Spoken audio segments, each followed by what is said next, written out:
Boa noite, vamos começar. Hoje temos live com a doutora Leina Leite, endocrinologista, e vamos falar sobre o metabolismo da glicose, diabetes e a sua relação com o sono. Será que tem? Será que não tem? Boa noite, Silvia. Eu já dei a colinha, né, dizendo que tem. Vamos explicar um pouquinho melhor como que acontece essa relação. Vamos lá. Deixa a doutora Leine entrando. Leina é minha amiga, endocrinologista dos meus pacientes e da minha família. Então, tenho um grande prazer de recebê-la hoje para falarmos desse tema. E ela é muito boa. Ela é professora também do SESMAC. Estudamos juntas na faculdade. E, enfim, ela é fantástica como médica. E por isso eu indico tanto ela. Oi, tia Gina.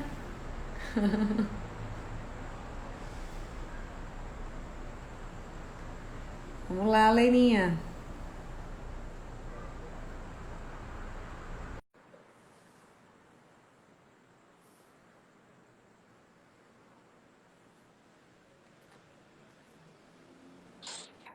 Olá.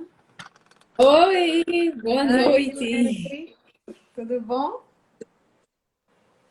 Tudo bom? Eu tava com dificuldade aqui de entrar, mas Deu tudo certo. Tá escutando eu bem o som, tô, tudo direito? travou um pouquinho aqui no começo, mas já deu. E também você aí, né? O meu tá travando um pouquinho o seu, mas agora melhorou. Tá tranquilo. Tá. A imagem, assim, Vai eu me acho. desculpando aí, hein? Desculpando o quê? A minha inexperiência em lives. Nada, estamos aqui no mesmo barco. O importante é estarmos juntas hoje. Nem precisa se desculpar. Eu tava falando de você antes de você entrar.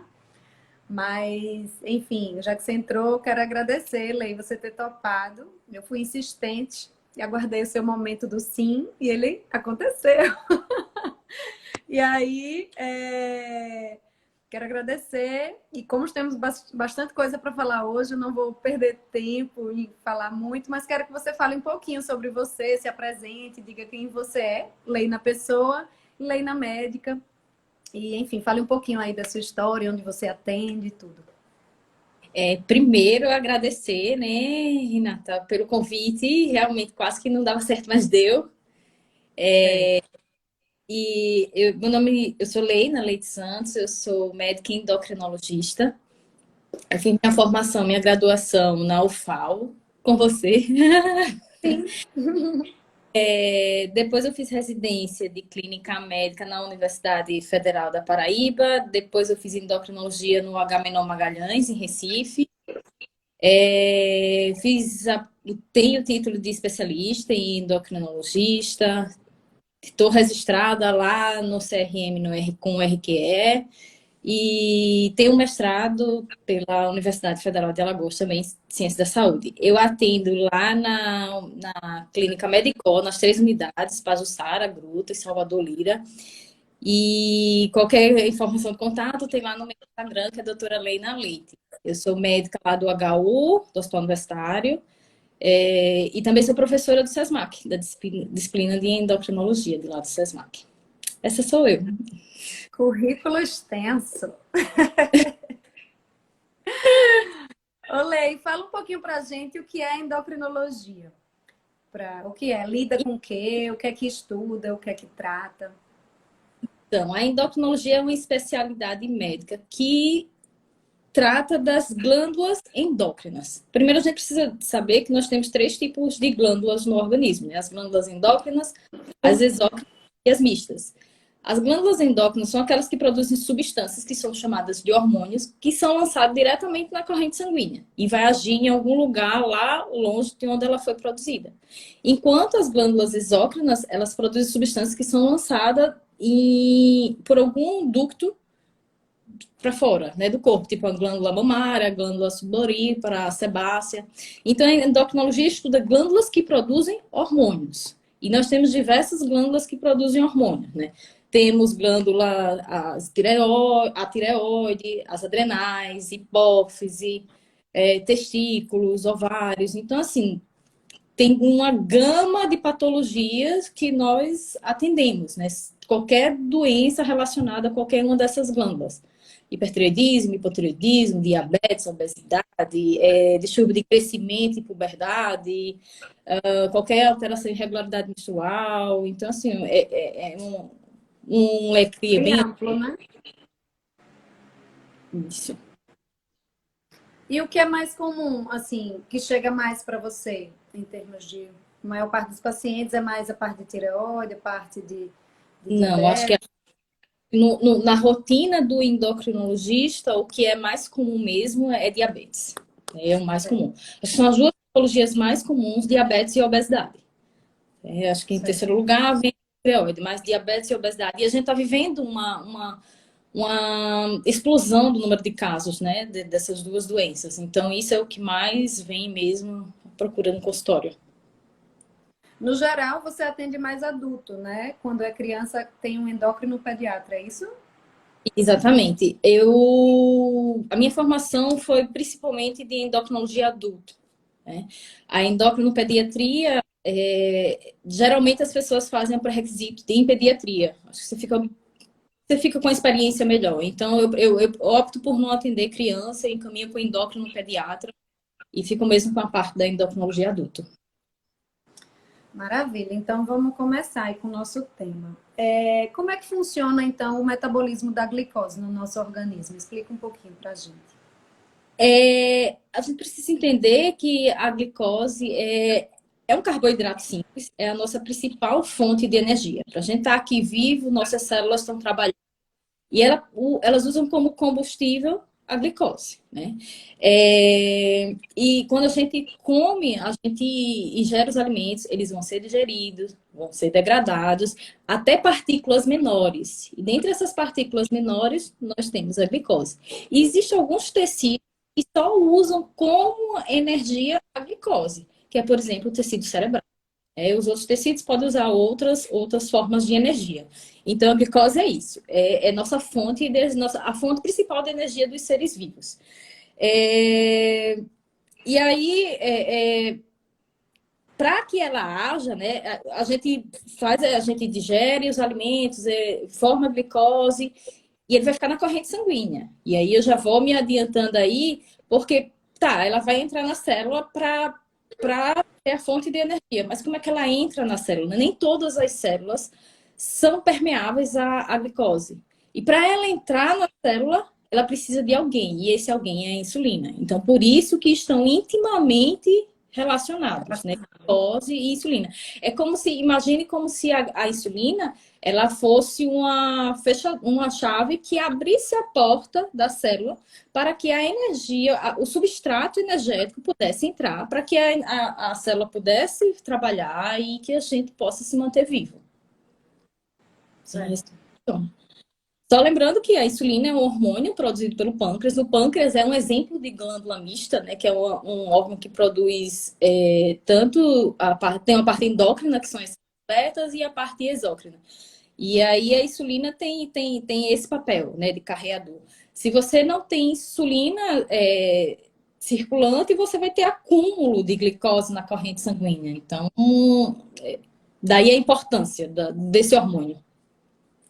Certo. Então, quando a gente fala, por exemplo, resistência à insulina, resistência periférica à insulina, o que é que isso quer dizer de uma forma mais simplificada?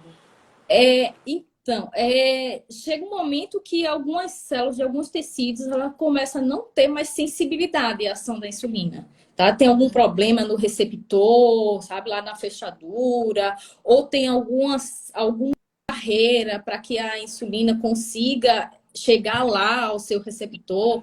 Então, isso é o que a gente chama de resistência à insulina. Então, qualquer defeito lá de receptor, ou também se você tiver o excesso de células gordurosas, ela funciona como uma certa barreira para a ação da insulina. Então, os tecidos periféricos começam a ter uma resistência. Apesar de você ter insulina circulante no seu corpo, o tecido periférico começa a ter resistência e ele não consegue, a insulina não consegue agir da sua melhor forma. Ela está presente, mas não consegue atuar. Certo. Então, vamos pegar esse gancho e falar um pouquinho da diabetes. O que é a diabetes? Como ela acontece? A partir disso que você explicou aí em relação à glicose, à insulina. E eu acho que era até para a gente ter. A gente até tentou, né? A live em novembro, porque em novembro, né? O dia tem o 14/11, que é o Dia Mundial do Diabetes, e as entidades científicas resolveram criar essa data diante da importância da doença, né? Porque o diabetes hoje é uma epidemia. O número de indivíduos diabéticos só vem crescendo ao longo do tempo. E talvez isso seja secundário ao nosso estilo de vida. Então, existem vários tipos de diabetes, mas os mais comuns, diabetes tipo 1 e diabetes tipo 2. O diabetes tipo 1 é aquele que acontece por uma destruição autoimune das células do pâncreas. Por algum motivo, nosso organismo começa a produzir anticorpos que atacam o pâncreas. Né? Não, a gente não deveria ter essas doenças autoimunes, mas por um erro, existe componente... É uma autodestruição, né? Isso, como tem diversas outras doenças, e o diabetes tipo 1 é um tipo dela. E existe... não se sabe tudo ao certo em relação a isso, mas tem fator ambiental, tem fator genético relacionado. E quando você tem a destruição do pâncreas, você tem a destruição da fábrica produtora de insulina. Então, consequentemente, você não vai ter mais produção. Se você não tem produção, você vai ter como você vai continuar se alimentando de toda forma, mas você vai ter acúmulo de glicose na corrente sanguínea, porque ela não vai conseguir ir para dentro da célula, né? Então, isso é o diabetes tipo 1. É mais comum diabetes tipo 1 nas crianças, nos adolescentes e adultos jovens, mas há sim relatos na literatura de diabetes tipo 1 numa idade mais avançada. E como você tem uma destruição de células da fábrica de insulina, você obrigatoriamente o tratamento vai ter que ser insulina, né? Não tem outra, porque hoje, graças à ciência, a gente evoluiu demais no tratamento do diabetes. A gente tem um arsenal terapêutico muito bom, mas para o paciente diabético tipo 1 é insulina. E o diabetes tipo 2 é multifatorial. É a maior parte dos pacientes diabéticos são portadores de diabetes tipo 2. É multifatorial, mas o principal fator é a resistência à insulina. E o que mais leva a essa resistência à insulina é a obesidade. Tá? É o principal fator de risco é a obesidade, porque essas células de gordura, além de produzir uma substância que a gente chama de citocinas, são citocinas inflamatórias que pioram a resistência à insulina, e as células de gordura vão lá fazer um certo bloqueio para que a insulina não consiga agir adequadamente no seu receptor. Mas também pode ter algum grau de diminuição de produção também de insulina. Tem um componente misto e também pode ocorrer uma produção exagerada de glucagon. O que eu não falei antes, mas vale a pena falar, quando a gente digere os alimentos e forma uma molécula de glicose, ela pode ser usada inicialmente para gerar energia, né, ser o nosso combustível. Ela pode ser armazenada, se a gente não estiver precisando de energia, entre aspas, no momento. Ela pode ser armazenada no fígado, na forma de glicogênio. Mas se esse repositório, esse armazenamento no fígado estiver repleto, ela vai ser armazenada na forma de gordura. Né? E aí... Se vai sobrando, né? Tipo, já armazenou o suficiente, tá sobrando, vira gordura, né? Exatamente. Por isso que tem essa íntima relação. E aí o diabetes tipo 2, como não é um defeito só de produção, é um defeito misto, e principalmente da resistência à insulina, aí a gente pode lançar mão de tratamentos diversos, né? Tanto de comprimidos como de medicamentos injetáveis, quer seja insulina, quer não seja, né? A gente tem outros medicamentos injetáveis que não são insulinas, são os análogos de GLP-1. E fora a mudança do estilo de vida, que é fundamental, né? Você perder peso, você melhora demais, você favorece, deixa um ambiente mais propício para a ação da insulina. Mas Entendi. existe Então, outra basicamente, também, fala. né? De diabetes, né? De secundária uso de medicamentos. E aí vale a pena abrir aqui um parênteses, que nesse período de pandemia, em que se tem falado muito do uso de corticoide, de tratamento de coronavírus, a gente tem que ter atenção, porque corticoide, um dos efeitos colaterais do corticoide é aumento da glicose. É uma causa de diabetes, tá? Então é secundário de uso de medicamentos, como corticoide, como tacrolimus, secundário a doença de Cushing, a síndrome de Cushing, né? O hipertireoidismo, a acromegalia. Então, existem diversas outras causas também, defeitos genéticos, tá? Foi interessante você falar isso. A gente está vivendo nessa questão do coronavírus e principalmente os pacientes que evoluem de uma forma mais grave, que se internam, que usam o corticoide por um tempo maior, acabam tendo mesmo um distúrbio da glicose nesse período. É transitório, Leina? Sim, na maioria das vezes sim, mas você pode ter. Aí, assim, depende. Explicando melhor, se o paciente já era diabético e ele teve necessidade, porque a gente, todo medicamento existe, não existe nenhum medicamento inócuo, a gente tem riscos e benefícios. Se o benefício é maior do que o risco, a gente usa. E se ele já era diabético, a gente está encontrando muito nos consultórios, é o paciente chegando para a gente pós a infecção da Covid descontrolado da glicemia. E aí a gente vai conseguir controlar ele novamente, tá? A gente reajusta o tratamento consegue controlar. Agora, existe o paciente que não tinha diabetes e usou o corticoide de forma crônica, seja por que motivo foi, ou de forma, enfim, porque ele quis, e ele evolui com diabetes, e isso pode não ser reversível. Ele pode ficar diabético pro resto da vida. Entendi.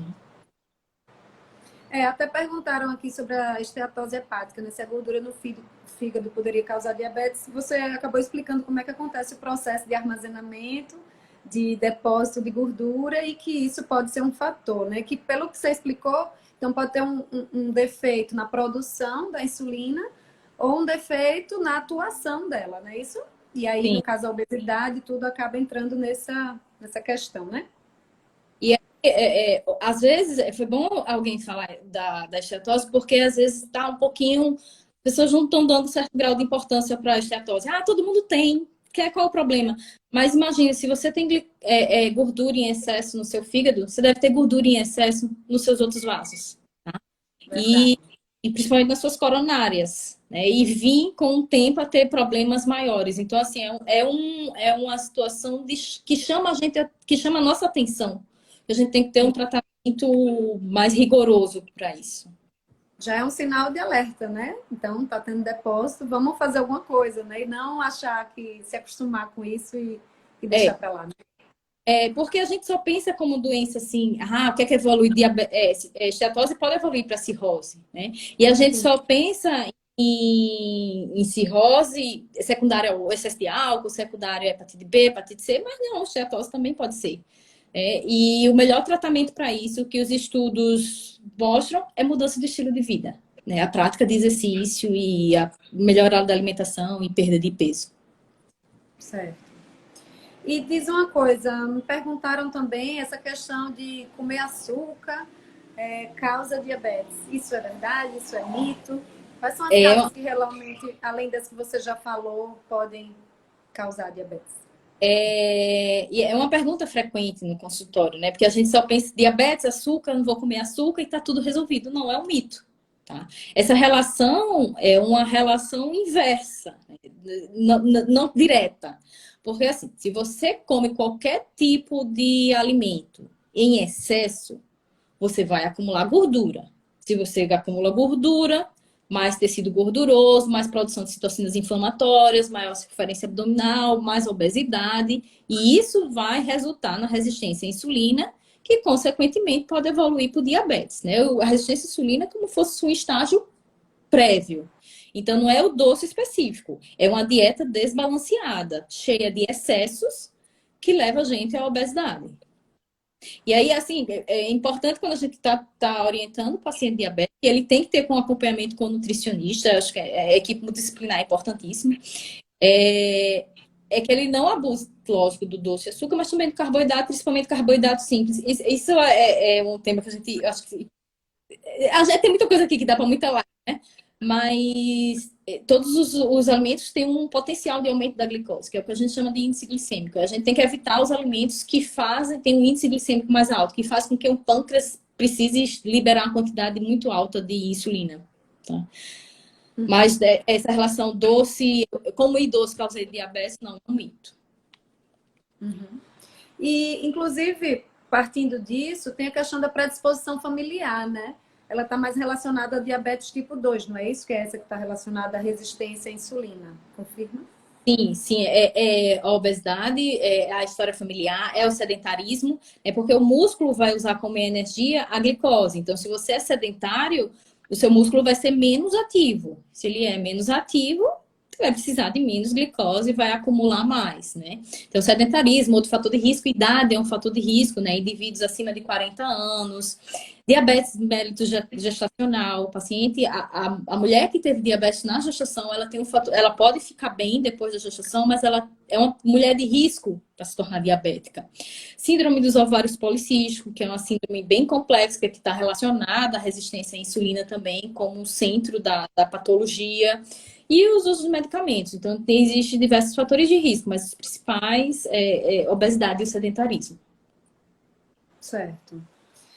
E aí a gente falou bastante, né, de diabetes, hiperglicemias, por essas causas aí. Eu queria que você falasse um pouco das hipoglicemias, como elas repercutem no nosso organismo, e das hiperglicemias de uma forma geral também, como a gente já falou, mas priorizar um pouquinho aí as hipo. Sei.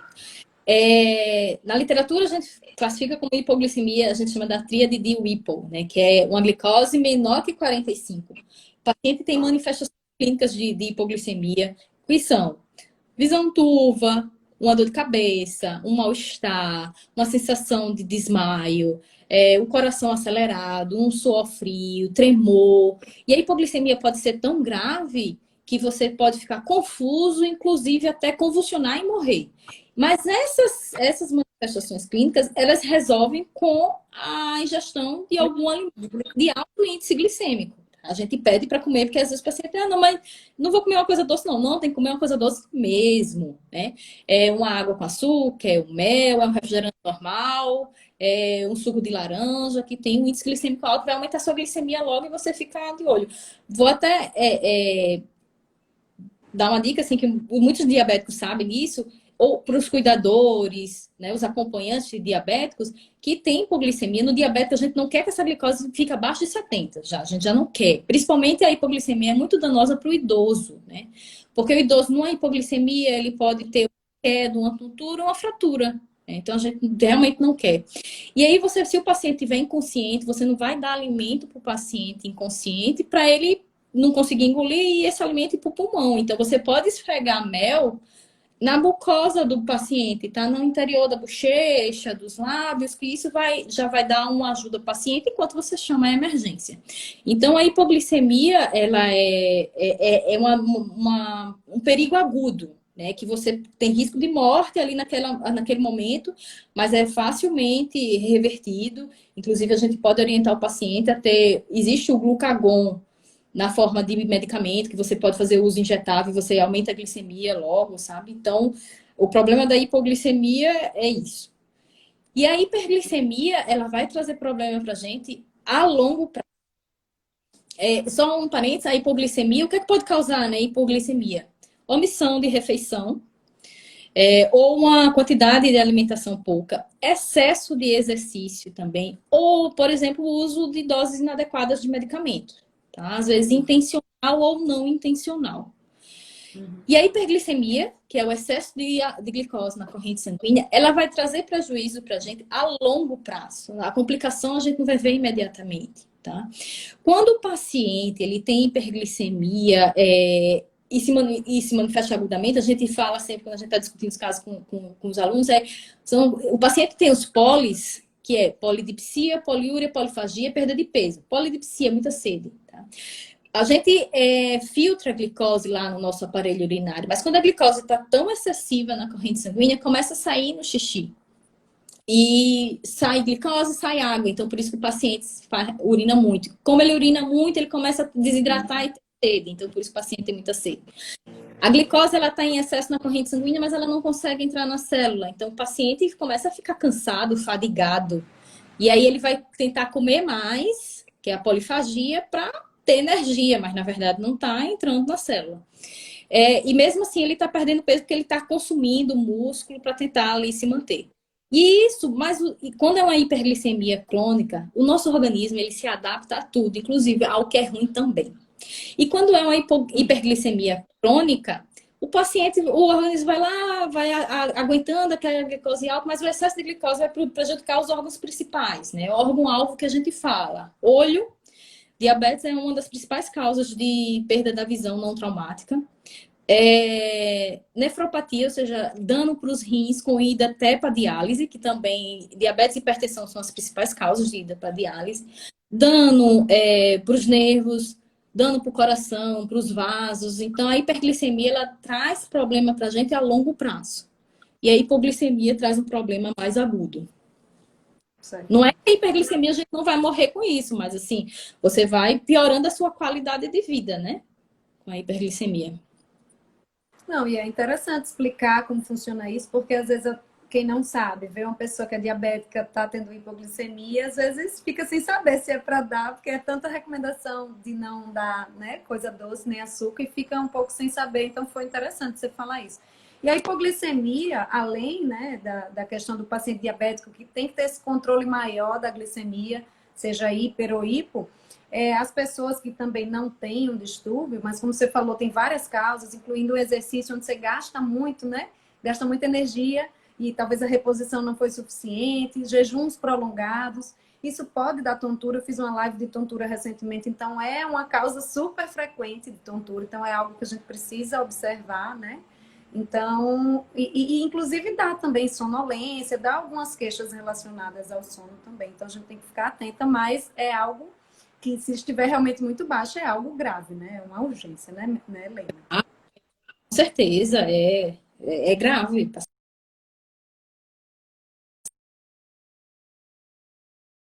O paciente nem está tendo a causa lá, a tontura, o problema lá do sono, e nem se atenta a isso, né?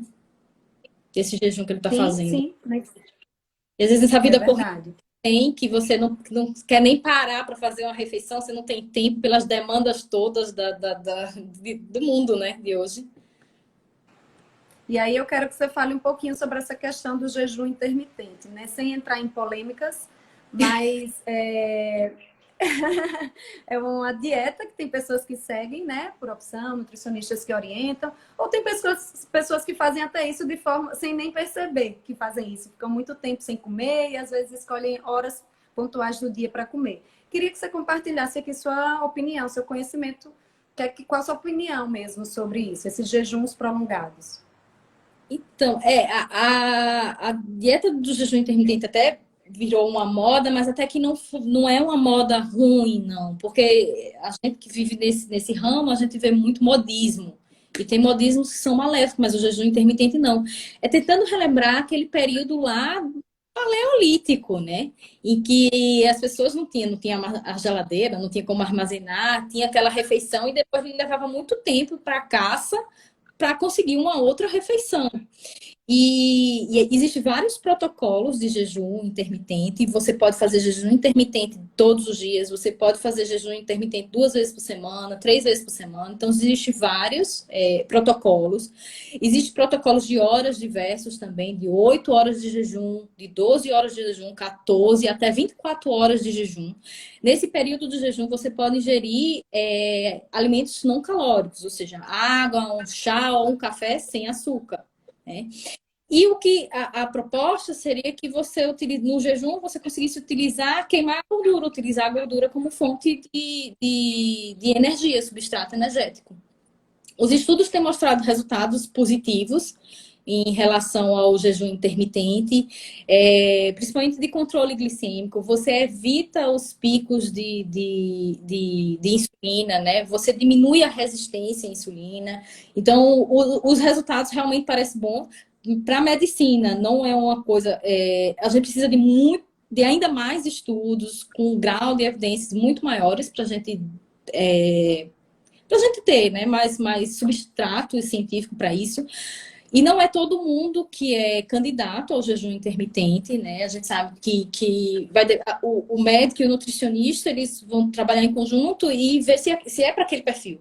A melhor dieta, não existe uma dieta única para todo mundo. A melhor forma de emagrecimento é aquela que você se adapta melhor, tá? E se você percebe que o paciente tem um perfil, a gente não pode fazer isso para uma criança, para um adolescente. A adolescência é um período que você tem muito problema com o corpo, com imagem, então a gente tem que ter avaliação também do perfil psicológico do paciente, né? Se não tem nenhum distúrbio psiquiátrico, que pode servir como um gatilho. E o paciente compulsivo, você vai poder usar. Então, assim, e também tem que ter a forma, né? Na hora que você for fazer, tiver o horário da refeição, esse horário do jejum inclui o período do sono, que é até mais fácil a gente fazer o jejum quando tá dormindo, mas quando você acorda, você também não pode comer exageradamente, porque tem gente que faz o jejum quando vai para a refeição seguinte e come Compensa. 3.000 calorias. Então, assim, faz compensação, e aí perdeu o propósito, né? Você tem que ir com calma e comer alimentos que dê saciedade, né? Alimentos ricos em fibras, com índice glicêmico baixo. Então, assim, é uma opção, sim, de emagrecimento. Os resultados são bons, tem estudos bons também sobre isso. Precisamos de mais informações, mas não é para todo mundo. Eu acho interessante dizer que não é para todo mundo, porque às vezes as coisas vêm como soluções, né? Como o modismo, e assim, elas podem ter até efeito benéfico, mas, por exemplo, nem foi incluída no que você citou, mas às vezes tem uma pessoa que ela tem uma tendência maior à hipoglicemia, aquela pessoa que ela realmente fica muito tempo sem comer, ou às vezes nem é muito tempo sem comer, aquela pessoa passa mal. Então, assim, a pessoa tem que realmente ser avaliada, né? Procurar um nutricionista, procurar um endócrino, procurar orientação e não pegar as coisas da internet ou porque outra pessoa está fazendo, porque você pode se prejudicar. Isso pode ser sério, como a gente falou aqui, né? Com certeza. Pode ter casos de histórias de desnutrição, desidratação, o paciente tem dificuldade de concentração. Então, não dá. Não pode fazer. Paciente com doença crônica tem que avaliar com seu médico. Se for diabético, principalmente usuário de insulina, avalia com seu endocrinologista. Então, não é para todo mundo. Certo. Então vamos falar agora um pouquinho da relação do sono com isso tudo aí. Então, cada vez mais que o sono está sendo mais falado, mais conhecido, tem mais estudos relacionando ele também dentro desse ciclo aí de qualidade de vida. E aí já é documentado mesmo que a falta de sono, um sono de má qualidade, uma fragmentação, ou seja, um sono que não é contínuo, ou até mesmo a pouca quantidade de sono, isso pode repercutir em várias coisas no nosso metabolismo, incluindo o metabolismo da glicose. Então, é notório que o paciente que ele dorme mal, ele tem uma resistência periférica à insulina maior, tem estudos que mostram isso, aumenta a fome, diminui a saciedade, aumenta a vontade de comer alimentos mais calóricos, acaba diminuindo a disposição para o exercício no dia seguinte. Então, é um combo que acaba prejudicando a pessoa no intuito da perda de peso, ou da manutenção, ou da saúde, e acaba indo para um outro lado, que é da ingesta talvez excessiva, do acúmulo aí de glicose e talvez da obesidade. Por vezes está tudo junto, né? Obesidade, hipertensão, diabetes. E aí eu queria que você falasse na sua prática, os seus pacientes, assim, como é que você vê essa relação? A gente tende a orientar muito o exercício e a alimentação, como anda o sono dos seus pacientes? É bom, né, Renatinha, que a gente esteja falando mais sobre isso e pesquisando mais, porque durante muito tempo o sono foi negligenciado, né? A gente nem... Mas é porque a consulta do paciente diabético é tão complexa que às vezes a gente esquece, né? A gente falha. E, como você disse, não há dúvida mesmo da relação. Às vezes existe aquela dúvida, quem vem primeiro, né? Aquele do ditado, é o ovo ou a galinha, né? É o distúrbio do sono que leva diabetes, o diabetes pode piorar o sono, e aí as duas afirmativas estão realmente corretas. E tudo isso é por causa de um desequilíbrio hormonal, né? Porque a privação, os estudos, tem um estudo, acho que é um britânico, né? Que fala paciente com prejuízo, as pessoas, não é, vou dormir bastante, não. Teve um estudo que pessoas que dormiram menos de 6 horas ou dormiram mais de 10 horas tiveram relação com o maior risco de ter diabetes. Pouco tempo por tudo isso que você falou e muito tempo porque você fica muito tempo em inatividade. E aí você termina ficando mais sedentário, obeso e tal. Em relação ao distúrbio... Também, Lei, o dormir muito tempo, para uns é uma necessidade, isso é a minoria. Para outros pode ser um sono de má qualidade. Então, o tempo nem sempre é o suficiente para a gente medir a qualidade do sono. Então, talvez, nesse perfil de paciente, pode ser que isso tenha influenciado, né? Também. Sim. E aí os hormônios que estão relacionados ao sono, quando a gente está dormindo, a gente produz alguns hormônios, né? Que são. E um deles que acho que muita mãe escuta é seu filho tem que dormir cedo, porque é o momento do crescimento, porque libera o hormônio do crescimento. Mas quando você dorme pouco, você diminui a liberação dos níveis de leptina, que é o hormônio da saciedade, e você aumenta os níveis de grelina, que é o hormônio da fome. Então, aí você tem esse desbalanço, né? Menos saciedade, mais fome, e aí pronto. E aí deu o problema. E você vai e realmente é tudo isso. Comer coisas mais calóricas, vai evoluir com a obesidade, vai ficar sedentário, vai ficar indisposto, e prejudica tudo e aumenta o nível de glicemia. Agora, o contrário também é verdadeiro, porque se você tem um diabetes, se você tem complicações de diabetes, você pode prejudicar o teu sono. Por exemplo, se você tem neuropatia diabética, tem dor, e você acorda no meio da noite por causa da dor, ou então você tem hipoglicemia na madrugada, que é perigosíssima, né? Ou você tem medo, tem paciente que tem medo, que já teve um episódio de hipoglicemia, muitos pacientes dizem que é uma sensação de morte, ele tem medo de ter hipoglicemia. Aí acaba gerando uma insônia, né? Por preocupação, né? Exatamente. Ou então, se ele tiver aquele diabético descompensado, por exemplo, com muita vontade de fazer xixi, ele vai acordar várias vezes para ir ao banheiro. Então, as coisas, tanto o sono ruim, a privação do sono, ele vai piorar tudo isso, esse aumento, essa piora, né? Com o aumento da obesidade, nos níveis glicêmicos, como as complicações do diabetes prejudicam o sono. E a gente tem visto mesmo no consultório, parece que dormir, você está perdendo tempo de vida, então não se pode dormir mais hoje. E tanta oferta, né? Tantas séries, tanta TV, tanta informação, tanto tudo, ninguém quer mais dormir. E aí fica essa confusão toda, né? Do nosso organismo. É verdade. Mas foi importante você dizer, porque nas crianças a gente fala muito realmente, o GH é produzido mesmo no sono profundo, a testosterona também, então é comum às vezes encontrar pacientes, principalmente de apneia de sono, às vezes que vai procurar um urologista ou um endócrino por uma testosterona baixa, e quando a gente vai avaliar como um todo, pode ter um fator que está predispondo, que pode estar relacionado à apneia, por exemplo. Então, realmente está tudo relacionado. A própria apneia pode aumentar também essa diurese à noite, então já junta dois fatores aí que podem estar juntos. Então, assim, é muito difícil separar as coisas, né? Então, elas realmente estão relacionadas. Inclusive, por exemplo, os pacientes de apneia muitas vezes já são hipertensos, são obesos, algumas vezes, ou sobrepeso, ou têm diabetes. Não todos, mas a maioria.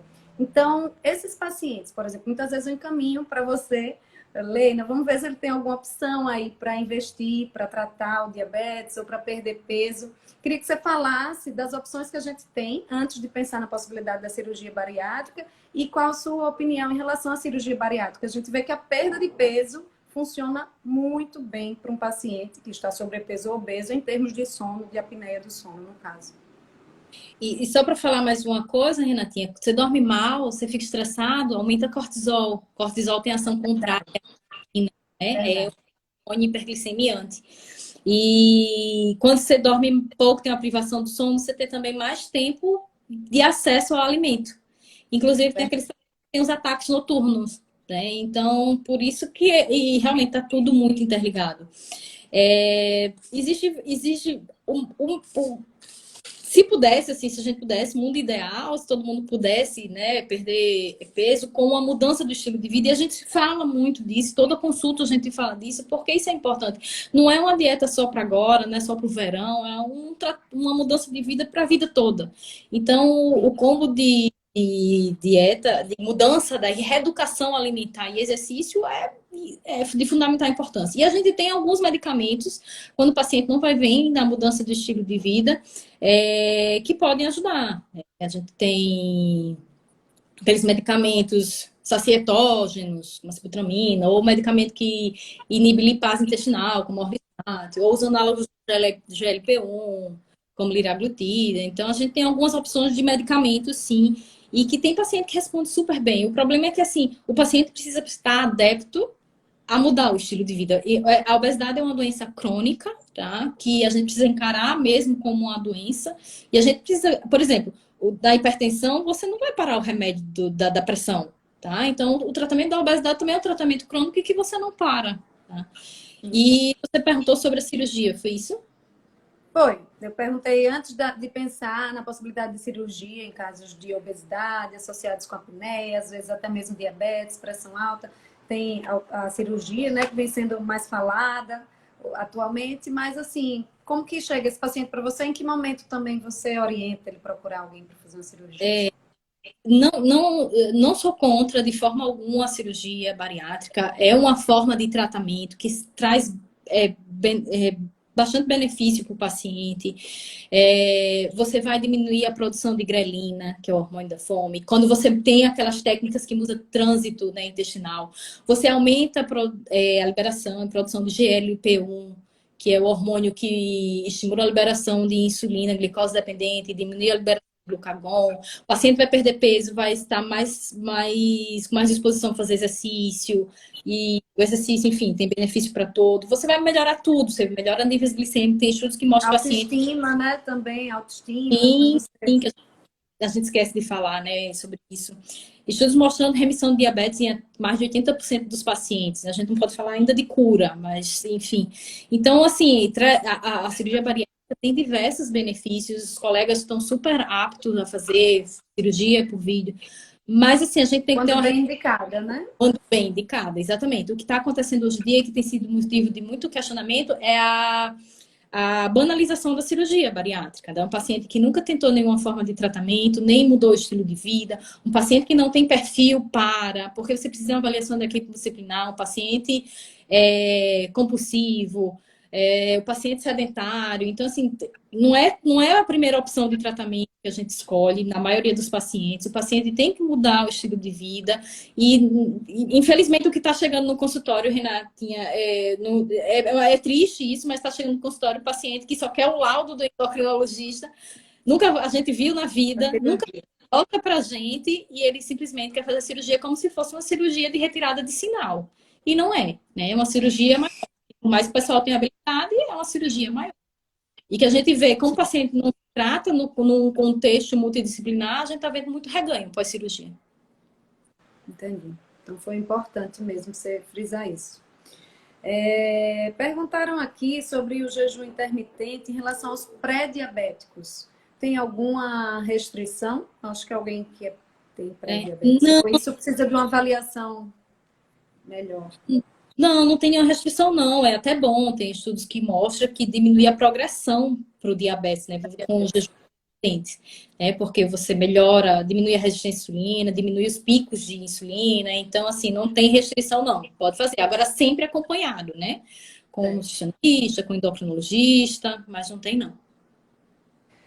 Certo. Outra coisa, em relação a essa questão de dormir muito. Alguém falou que esse problema de dormir mal ou pouco não é comigo, eu durmo muito. Esse dormir muito precisa ser visto também. O dormir bem, ok, tá ótimo. Dormir muito, a gente precisa ficar atento. Porque muitas vezes parece que a pessoa está dormindo bem e é muito comum chegar no consultório, às vezes, um paciente, não tem problema não, eu durmo até demais. E aí, peraí, vamos entender melhor. Então, a sonolência excessiva, diurna, principalmente, isso daí está muito associado a um sono de má qualidade. Um dos principais sinais, sintomas do paciente com apneia, por exemplo, é sonolência excessiva diurna. Então, não necessariamente dormir demais ou dormir muito é uma coisa boa. Então, é importante avaliar isso melhor, caso isso realmente esteja influenciando em alguma coisa. Outra coisa que eu queria te perguntar em relação, por exemplo, no tratamento aí do diabetes, tem várias medicações, né, que vocês podem usar no diabetes tipo 2. E às vezes eu já presenciei situações onde o paciente, por exemplo, você passou uma medicação para ele, mas aí você teve a sua linha de raciocínio, às vezes as enzimas mostraram que a função renal estava acometido ou já está apresentando alguma outra coisa, você mudou a medicação. E às vezes o paciente acaba, não, essa medicação não quero tomar, ou é cara, ou é isso, e volta para a medicação. Queria que você falasse um pouquinho disso, dessa questão do paciente às vezes se sentir muito autônomo em relação à medicação e dessas repercussões, porque eu já tive casos, inclusive na família, de pessoa que manteve a medicação, tinha sido mudada e de repente a pessoa evoluiu com um problema renal, porque tem medicações que podem dar e a própria doença do diabetes pode predispor, né? Fala um pouquinho sobre isso.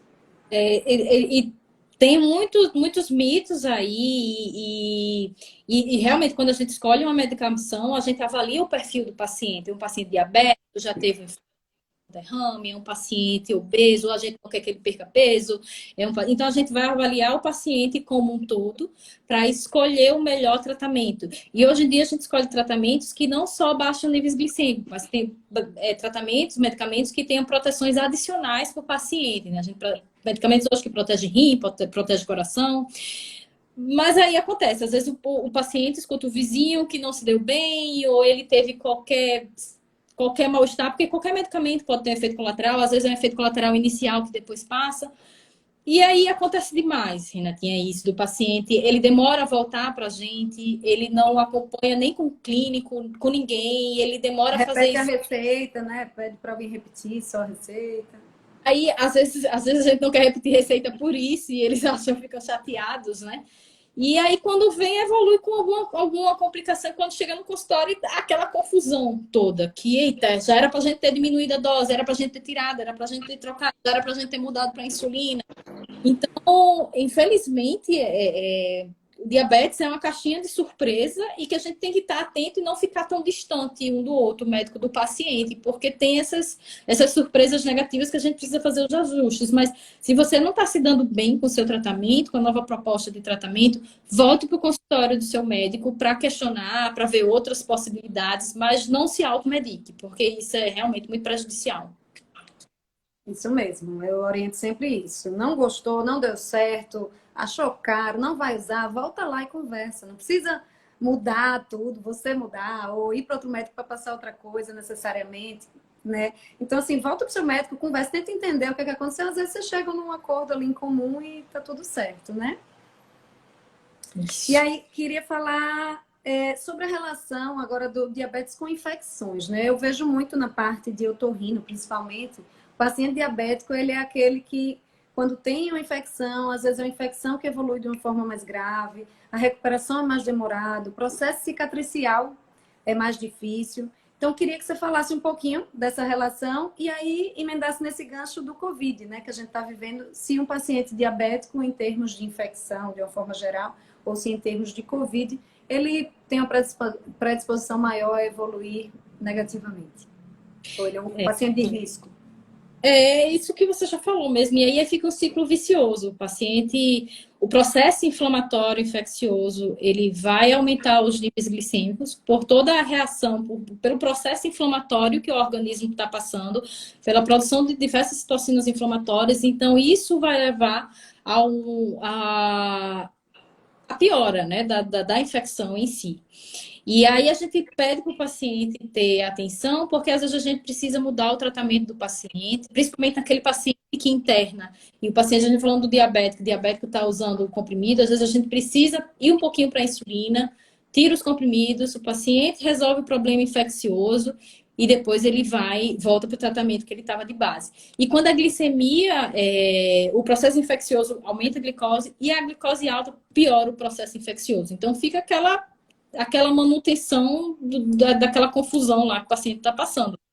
E aí, quando ele está, às vezes o paciente vai negligenciando qualquer processo inflamatório e a gente vê muito infeccioso, a gente vê muito os pacientes com problema no pé, os diabéticos com o pé, e começa com uma ferinha pequena, ele vai negligenciando, a glicemia vai aumentando, ele não volta para o endocrinologista e quando vê, está uma infecção super grave. Né? Não é tão infrequente a gente ver histórias de amputação, por exemplo, relacionada a diabetes, né? Exatamente, Renatinha. E aí chega no nível bem mais grave, a infecção já atingiu o osso e tem que amputar membros, né? E nesse período de Covid, não é que o paciente, às vezes o paciente diabético está achando, eu estou mais suscetível, não. O risco dele adquirir a doença é igual a qualquer outro, mas ao adquirir a doença, ele tem uma possibilidade de evolução mais agressiva, né, por diversos fatores. Então, é por isso que a gente pede para eles terem mais cuidado. Por isso, não é que todo diabético vai evoluir mal e nem todo diabético vai morrer, mas ele tem um risco maior, então é melhor a gente poupar. Tem alguns fatores, pelo fato de ser diabético, que acaba contribuindo negativamente. Inclusive, até a necessidade de uso de corticoide, que também já altera a glicemia, e uma coisa vai puxando a outra, então isso acaba que pode ser um fator a mais aí para se preocupar, né? Sim, com certeza. Com certeza. Mas, assim, se você está seguindo, está com qualquer processo inflamatório infeccioso, procure o médico, siga o tratamento que ele mandou, porque, não vou usar corticoide de forma alguma porque vai piorar a minha diabetes. Não. Se naquele momento preciso, use. E a gente vai conversando com o seu médico assistente para a gente fazer os ajustes que forem necessários. Ótimo. Então, diabéticos com qualquer infecção, ferida, não está cicatrizando, procurem ajuda, né? Para aquilo não evoluir e, enfim, para ter um tratamento mais simples possível. Isso. Leia, a gente está aí, tem alguns minutos ainda. Quero que você, se você tiver alguma coisa que você acha interessante falar, comentar ou deixar alguma mensagem aí para o pessoal, estamos abertos. Primeiro, de novo, agradecer. Falar para os pacientes, para todo mundo, que a gente precisa também ter responsabilidade quando a gente procura os médicos, né? A gente não precisa de modismo. E toda informação está na internet, está no CRM, então a gente precisa ter responsabilidade com a nossa própria saúde, tá? Saber para quem você tá indo. Para os alunos, que tem bastante alunos, e profissionais de informação que tenham ética e compromisso, tá? Porque o primeiro de tudo do tratamento da saúde é não prejudicar, né? E para todo mundo que a gente procure se cuidar, que a gente tem que ter, se a gente não cuida da nossa máquina, do nosso corpo, a gente não vai para frente. Então a gente precisa, e se a gente não cuidar da gente, quem vai cuidar? Então a gente precisa ter o nosso próprio autocuidado, né? É E eu isso. até esqueci, a gente ainda tem alguns minutos, tem uns 5 minutinhos aí. Queria que você falasse de uma forma breve sobre essa questão de modulação hormonal. Então, o endócrino ele atua com essa questão das glândulas, dos hormônios. Falasse também de uma forma não polêmica, mas a visão da endocrinologia sobre essa questão que às vezes vem como uma forma também de solução mágica. E, enfim, queria que você comentasse um pouco sobre isso. Então, primeiro que modulação hormonal ou anti-aging não é uma especialidade reconhecida pelo Conselho Federal de Medicina. Então, não existe. A gente começa por aí, não existe. Não existe o profissional anti-aging, nem um profissional modulador. O profissional especialista em hormônios é o endocrinologista.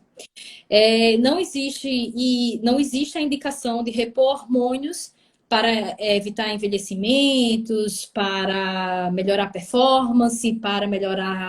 a performance física como sexual, não existe. É proibitivo pelo Conselho Federal de Medicina. É um crime, tá? É antiético. Então, porque falta evidências científicas, a gente fala tanto de evidência científica, e a gente falta estudos bons, de qualidade, com muito paciente, multicêntrico, de vários locais, que mostram o benefício. E existem diversos riscos da reposição. Então, a gente repõe hormônio quando o paciente tem uma doença de deficiência hormonal. Se você não tem essa comprovação, não tem indicação de reposição hormônio, porque tem efeito colateral. Que nem tem efeito colateral para cabelo, para mama. Você pode induzir ou acelerar processos neoplásicos. Você pode, se o seu organismo entende que tem já aquele hormônio na sua corrente sanguínea, ele pode desligar a sua autoprodução do hormônio e nunca mais você voltar a produzir hormônio, que é aquele feedback negativo, e você vai precisar ficar com aquele hormônio pro resto da vida. E o risco de morte, né? Doença cardiovascular, morte. Então, assim, não é inócuo. E não existe, usa muito o termo de hormônio bioidêntico. Todo hormônio vai ser manipulado, produzido ou manipulado na farmácia, né? De manipulação. Então, assim, é proibitivo, e o profissional que faz essa reposição, ele é antiético e ele pode ser penalizado, inclusive na esfera civil e criminal. Então, atenção. Ter cuidado, né? Ter cuidado, exatamente. Porque quer saber se o médico realmente é endocrinologista, vai no site do CFM, procure seu médico e vê se ele tem um registro de qualificação de especialista, que é o RQE. Cuidado com médicos, que é só, né? A gente, hoje a principal. O currículo do médico é a quantidade de seguidores no Instagram, né? A gente tem que ter bem Aham. cuidado com isso. Verdade, Lei, verdade. Tudo que é milagroso, tudo que a gente precisa ficar muito atento, né? É, E, enfim, conversar com não tem, alguém que realmente.